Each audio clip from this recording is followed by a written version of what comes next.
ছয়টি বিষয়ে সতর্ক না হলে কঠিন বিপদ। ১. মরা মানুষের আত্মা আপনার সামনে ঘুরে বেড়াচ্ছে।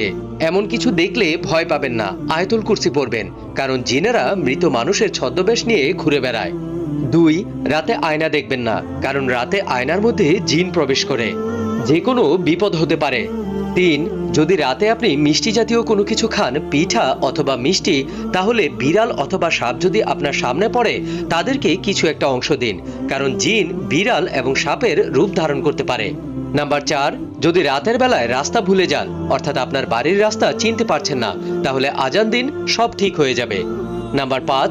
রাতের বেলায় চিত হয়ে ঘুমাবেন না। এক প্রকার বোবা জিন রাতের বেলায় চিত হয়ে শুয়ে থাকা ব্যক্তিকে চেপে ধরে। ৬ নাম্বার, রাতের বেলা একা একা কোথাও বের হবেন না, কারণ একা থাকলে রাস্তায় বা আপনার সাথে থাকা জিন আপনার অনেক বড় ক্ষতি করতে পারে। ভিডিওটি অনেক শেয়ার করুন যেন অন্যদের কাজে লাগে।